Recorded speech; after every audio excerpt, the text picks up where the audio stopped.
Le truc le plus marrant, c'est que je voulais être psy au primaire.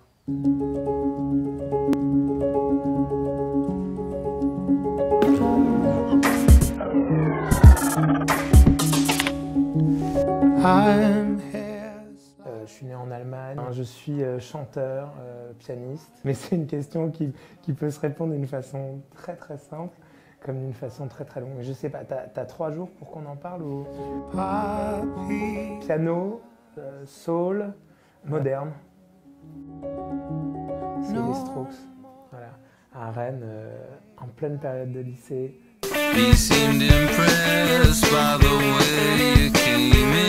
Puis après, il y a eu toute la vague, évidemment, Libertines, Bloc Party, Razorlight. En plus, moi, j'étais à Rennes, donc il y avait les transmusicales tous les ans. Donc on a eu la chance de voir Klaxons avant tout le monde, Light of the Pier avant tout le monde. Je vois, c'était leur premier concert en France. Intime, nouveau, sincère. Traffic Lights, elle parle d'évasion. Elle parle de cette idée de tenter de se délester. Pas mal de choses qui nous pèsent, qui me pèsent. Je l'ai écrit à une époque où j'en avais vraiment besoin. Pouvoir faire le tri et aller à l'essentiel. Et que j'avais perdu quelqu'un de très cher.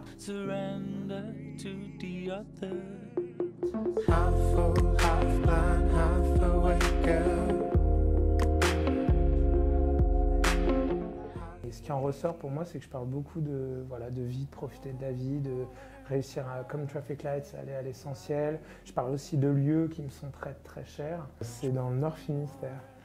Et, parce que c'est là où je me suis marié. C'est là où mon fils est né et voilà, c'est un lieu un peu à part pour moi. On appelle un peu le bout du monde, quoi, cet endroit. Donc ça capte pas partout, par exemple. Je dirais précoce. C'est marrant que tu me poses cette question parce que c'est un sujet qui me tient vraiment à cœur. J'écris aussi un petit peu sur ça. Récemment, Bill Gates, je sais pas si tu as vu, il a fait un documentaire Netflix. Je me suis peut-être complètement fait brainwash, tu vois. Tous ceux qui l'ont pas vu, le documentaire vont dire non mais mec, réveille-toi, regardez le documentaire et on en reparle.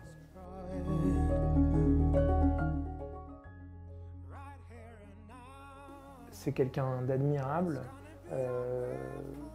mais concentré autant d'idées et de valeurs qui sont plus vitales aujourd'hui en une personne.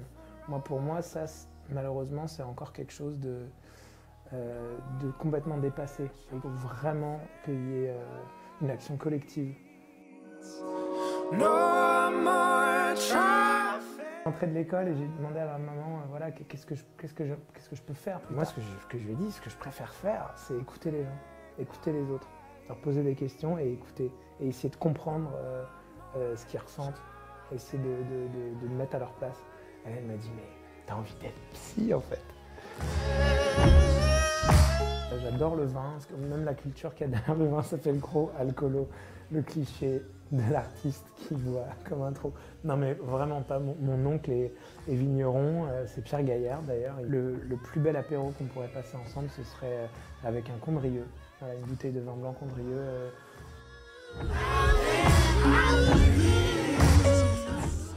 Je fais beaucoup de basket, donc il y a un endroit que j'aime beaucoup qui est 4G Map.